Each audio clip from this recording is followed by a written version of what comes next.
Welcome to Backstage with Richard Ridge. The global phenomenon, the Tony and Olivier Award-winning Best Play, Harry Potter and the Cursed Child, has just welcomed a new host of Witches and Wizards, and I'm sitting with two of them that are making their Broadway debuts, Nicholas Podany and Bubba Weiler, who are playing Albus Potter and Scorpius Malfoy.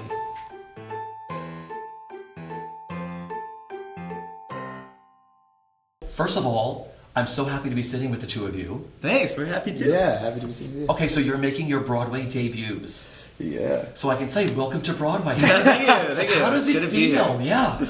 It's amazing. It's a total dream come true. It's something that I've dreamed of doing since I was a very little kid and came here to see Spring Awakening. And that was the first time that I was like, oh, people can do this for a living. Yeah. And, you know, a couple months ago I got to call my dad and tell him that I'm going to be on Broadway. So it's been a dream. That's great. What about for you? I mean, my first Broadway show was Spamalot. I'm pretty sure. Yeah, the Monty Python thing. And then, from there on out, because I did the whole trip to New York. I'm originally from LA, and so did the whole trip out.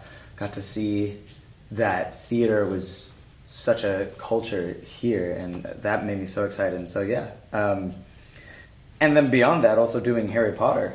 Like, it was sort of a double shock, where the first thing that would hit me is that, like, I'm going to be in Harry Potter, and the second, and it's on Broadway. Like, that was double shock, yeah. Okay, so before this happened for you, were you Potterheads? Mm-hmm. Yeah. Huge. Who was bigger? Definitely me. Yeah. So you were brought up on the books, the films, tell me. Yeah. I mean, I started, my mom read me the books to get me to go to sleep when I was 6. And that's actually, she's originally from Kent in England. So she would do all the accents and everything like that, all the dialect. And it's what made me want to start acting, because she's so good. Like, I always say, like, Jim Dale's fine, she's great. My mom is so good at, reading the books and doing the stories and everything. And what made me want to start telling stories myself as an actor. And so... like doing the dialect that she used to do as Harry, but me doing it as a Potter, it's the coolest thing ever. Yeah. Was it the books for you? So my story is that it's a good story. Yeah. I missed them as a kid because when they were first coming out, I was, I think, going into 3rd grade. And I went back to school and was really nervous to make friends, and everybody had come back from summer and had read Harry Potter, and I hadn't. But all these kids were talking about Harry Potter, and so this like really cool kid came up to me. He was like, "Oh, have you read Harry Potter?" And I was just like, "Yeah." I was like, "Yeah, I read it." And then all the kids who didn't read it were like catching up during school, but I couldn't do that because I had this whole like ruse to maintain. And then. One of the kids had a Harry Potter themed birthday party. Oh. And in order to enter the door to the birthday party, you had to answer a Harry Potter trivia question. And so like with all these kids watching, this kid's mom asked me like something really easy like how does mail get delivered in the Wizarding World? And I had no idea. And I watched all these kids just be like, oh. So lied. I swore off Harry Potter. So you never went to the party. I didn't. Well, they let me in. Did they let you in? Yes.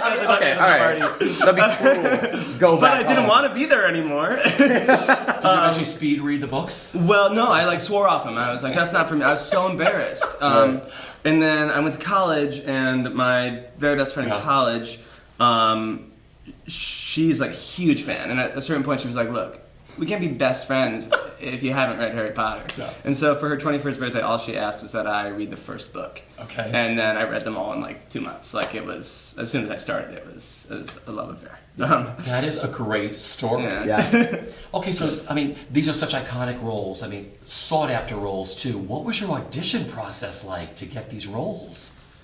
It was a lot. We auditioned, it was a long... It was intense. Intense process because... In the show, you've seen it now, there's so many boxes you have to check. You have to be a great actor, you have to be a great mover. You have to be able to pull off some of the magic elements. So it's a lengthy audition process. It was I a think we combination. each had 3 or 4 acting auditions and a couple movement, A lot of something movement. like that. Yeah. So you do acting auditions and movement auditions. One time it was in the same day for me, where we finished up doing this long intensive dance that's in 9/8 time signature. We're all sweating, and then they go, all right, and come in and do your side. So it's, and I have friends from college who are currently auditioning for the or were auditioning for the San Francisco cast, and they were doing all the movement auditions. And they kept asking, they're like, "This is really intense. Is it actually this hard?" And I was like, "Yeah, it's tough, yeah." But it was got your stamina going. It's a lot more about mind over matter, I think. Yeah. Throughout all the movement. It's a really fun process, though. They make it. Yeah. They put all the actors at ease, and especially the movement calls were so fun, and they were all very group oriented, and so you never felt like you were on the spot or anything. And one of They the were exercises is about you just got your wand for the first time. Is the wand controlling you, or you controlling the wand? How are you dealing with magic? And I haven't pretended to have a wand since I was 8, Right. and it was so fun to get to do that again. Yeah. Well, let's talk about who you each play. Talk about the roles and what was your way into them? Because you're not in the books except for the last one. I'm Albus Potter, who is Harry Potter's son, but also Ginny Weasley's son. And my first instinct, reading the books and also knowing that there was going to be a play coming out when I first heard about this show coming out, is oh, it's going to be Harry Potter's son. And when starting to audition, I realized, reading the script and everything, he is far more a Weasley than a Potter. It has this kind of dry humor and fierce love and sort of stubborn love that I see in Ron, Fred, George, Bill, Charlie, all these people, and especially Ginny. And so I started doing a lot more research into her, and that took a lot of weight off my shoulders as an actor. I mean, a lot of Albus's narrative is feeling the weight of being Harry's son, as an actor, looking at Ginny was wonderful, and that's an entire world that that when reading the books I hadn't at first realized, and she's a terrific character, character. And so to, investigate what life was like at the Burrow, and how would Albus be there, and, what is his relationship with Hermione and all this sort of stuff. And that was a delightful journey to go on. Yeah. Great. For you. I play Scorpius Malfoy, who is Draco's son.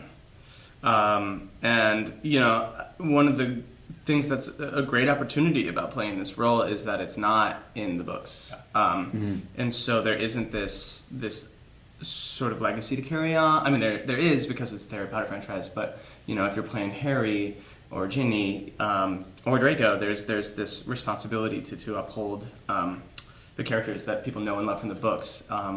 With Scorpius, you kind of get to start from scratch, which is really nice. Yeah. And he's an extremely lonely child. Just because of his upbringing, he's an only child. The Malfoys live a very certain sort of isolated way. And he isn't exposed to friends growing up because there's sort of this malicious rumor about him. And, first thing I did was think back to when I was his age. I went to an all-boys Catholic military school for high school, which I think was a great place for a lot of people to go to high school. It wasn't the best place for me to go to high school. Yeah. And so just remember that feeling of sort of being in a place that doesn't fully embrace you, right? As Hogwarts does not embrace Scorpius. And, the anxiety and the fear and the loneliness that goes into that. And then the other thing I had to do was, I'm fortunate to be from this giant loving family. I have 5 older brothers. I have 5 older brothers and sisters. And, amazing parents. So my life really was kind of like growing up at the Burrow. So it's how do you go from the Burrow to Malfoy Manor? And so you just start stripping those things away, and how would it feel to not have those things? My family was, it was just the 4 of us, me, my sister, my mom, and my dad, very tight. And I always, I'm fortunate enough to be from a family where I always felt very much a part of it. And so to go from that, pick the polar opposite where, Albus is an introvert born into an extroverted family. He's, and there's nothing wrong with that, but he's got all this built up empathy and all this built up love, and he doesn't know where to put it, meets Scorpius, and it's like a perfect match for each other. Mm-hmm. Yeah, and that's lovely. It's also something that when I was thinking back to high school, is that like when you are in an environment like that and you meet the one person who does think and act like you, and who does accept you and understand you, just how important that is, and how it becomes your lifeline. And that's actually one of the things that John Tiffany said to me in my last audition, and he said, we talked for a really long time about school and everything, and he says, well, it seems like you're the kind of person that remembers your mates. And he was like, I just want you to know the only people I want to work with are the people who remember their friends from high school. And when you have an experience like that, you can't forget your friends from high school. Yeah, my personal Scorpius from high school is coming on May 5th. I'm so excited. He's coming up from LA. Yeah, I can't wait for him to see the show. Yeah. Oh yeah. That's also one of the many universal messages about Harry Potter. It's just about sitting in the audience yesterday, just watching all the young people, and even people in their 40s and 50s, all look back and went through the same things all of you kids go through in this show. It's like, where you fit in, how you fit into family, the importance of family, making your own family outside of your family and everything else. Yeah. You guys are flawless in this show. Like I said, I can't believe you're in your 4th week of this. This show is so fluid. There's so much going on in this. There's beautiful acting and magic and moments and movement and all of this stuff. What were rehearsals like? How intense were those for you two? They were long. There was a lot of them. How many weeks did you have? 15? Sonia Friedman, that's how it's done. Wow. Is that right? That seems crazy. It was like around 3 months, I think it was 3 months of rehearsal, 3 months of rehearsal. And we were super fortunate that we also got to work in the theater on the cast that was currently on, the year 1 cast, on their like off days. So like Thursday and Friday, they would only do shows at night. So we got to go into the theater and actually work with all of the props that we were going to be using in the show, which was so nice to have. Huge. But yeah, I mean, we had that long of rehearsal, but you have to remember there's 2 plays. Yeah. Right. So you need it. And only 2 plays. I mean, 2 complicated plays. Yeah, 2 very complicated plays. 2 huge plays. Where we're doing magic, and it's magic being done by people who were not hired because they were magicians. Figure yourself. Whoa. But what was easier to magic? I think Nick's probably a more natural magician. Am I? You're really good. I think you have harder trick illusions to do. Yeah, sometimes. You have really tough stuff to do as well, though. Like, yeah, you do. Well, anyway. Whatever. No, I didn't mean to cut you off on that. But you guys went in together into this show along with a lot of the other leads. Did that make it easier going into the show together? Absolutely. Ooh. I think it's so important for an Albus and a Scorpius to develop a relationship together. And so nice that we were both doing our first time on Broadway together. Yeah. We were like really, just totally in the same boat the whole time, and this dynamic is so important to I think both of our performances. Yeah. It's everything. There's one point in the show where you're such a good actor that every night I kind of have to take a second and be like, is this Bubba being mad at me? Am I okay? Are we okay? Sometimes it is. Whoa, Bubba, don't do that. It's really good acting. Yeah, really good acting. But yeah, I mean, like 90% of my stage time is with you. Oh, so, it's real, yeah. It means the world to me that we got to build this together. And I feel like I just hit the lottery. Like the fact that not only do I get to do the show and with Bubba, but also with like my favorite Scorpius. Aww. Yeah, he's gross, throw up. That's all good. What do you remember about that first performance on stage in the show? Did you do a double? Or did you start on Tuesday? When did you start? A double day? We did Thursday, Friday. Yes. Oh, well, well, I mean, we had an invited dress on Tuesday. which we did the whole thing. Did the whole thing. Then on That wasn't a full audience. That was only a handful of like family and friends. yeah, and you couldn't really hear because they were up in the balcony and dress circle. And what we've found out doing the show is you can really only hear the reactions of like the first 5 rows. So like you couldn't really hear them, but they loved it. But doing it for a full audience, just getting your first laugh or like reaction from the audience was so cool. I hardly remember any of it, honestly. Really? Yeah. You did. Yeah, you told me about that. I just remember. I remember doing the first scene and being like, I can't feel my legs. Right? Like, it's like, and then like you say one line, all right. Actually, my dad called me right before the first show. He was about to see it, and he was like, "Hey, bub, like, as a little kid growing up, I only dreamed of just pitching one pitch in the major leagues. I just wanted to pitch one pitch." And he was like, "So, as long as you say one line, like, you're doing pretty well." And I was like, that's the best thing you could have ever said. So I got my first line out, and then I felt better. But the whole thing was just kind of a blur. It was, I was like, afterwards I was like, I think I said all the right things. Said all the right places. I remember your first entrance, like, and I just saw you in the blonde wig and everything, and I was just like, Bubba looks really good. Like, you look really good, and that made me feel better. And as soon as we started doing the scene, you're right, couldn't feel my legs or anything. Right. Like that, I always feel like, but yeah, as soon as we have a scene together, I always feel totally fine. Right. Like, no matter what's happening. That's a bit of a respite from the rest of the play, as I get to like have a scene with you and then go off and do magic. Yeah. So where did you both feel comfortable? Because you look and sound incredible up there. Thanks. And like I said, so much of this show is fluidity. Like, what's your backstage track like? I mean, I never stop running. Yeah, you never stop running, and you also are just like always getting out of the way because there's always a million things going on back. Yeah. You can't stand, you cannot stand still. And if you don't have to run, you need to run to get to the kettle on time in order to get your throat coat and just like chug throat coat and go back up. And, Right. Yeah. This is one of the hottest tickets in town. Yeah. People fly in from all around the world to experience not just Harry Potter, but they're seeing a live show for the very first time. I mean, you're helping to change, their lives. It's something they're going to remember forever. Yeah. Talk about meeting the fans. What's that been like, signing at the stage door for you two?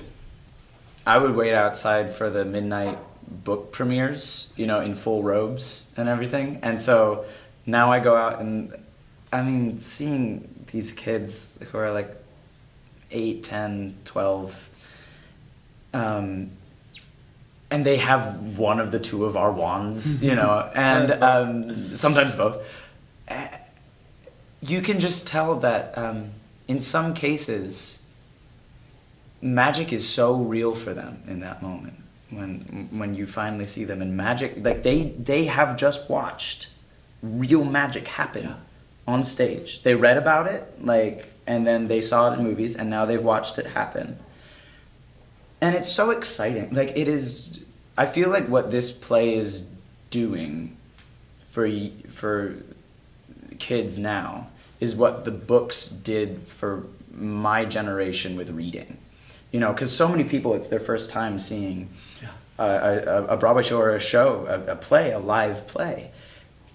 And whether or not you have the magic, the relationships that you see on stage and the story that's being told is nothing can compete with seeing that in person and feeling like you as an audience member are partially responsible for letting that story happen. Everyone in that room has a sense of ownership that the thing got done. Yeah. And you feel that and you see that, especially a 10-year-old asking me to sign a wand. It's the coolest thing. It's the coolest thing. For you. One of the greatest gifts of getting to do this play and to getting to be a part of the whole Harry Potter world is that it's the kindest, like warmest audience you could ever ask for. They are so supportive. They're so open and ready to see what they're about to see. And it's just a joy to get to perform for all of these audiences. I don't think in any other play that I've seen, I mean, Dumbledore makes an entrance and people go nuts. Hagrid makes an entrance and people go insane. Not necessarily even because of what's happening in the narrative, but because it's this opening of catharsis of these people who know these people, who have grown up with these characters. They get to see them again, and that's so lovely. Yeah, and you know, I think this could have been a much scarier experience for us, having it be such a high-profile show. You know, large roles are Broadway debuts, but there is just such a spirit of love and support, both that the audience is giving to us, but that the story is being approached with in the first place, that it really has made it just so cozy. Yeah. So cozy, yes. What a way to make your Broadway debuts. Yeah. Yeah, it's kind of the best. Yeah. Yeah. Well, this has been great for us sitting with you at Broadway World. Thank you guys, and welcome to Broadway. Thank you. Thank you. The best. Thanks.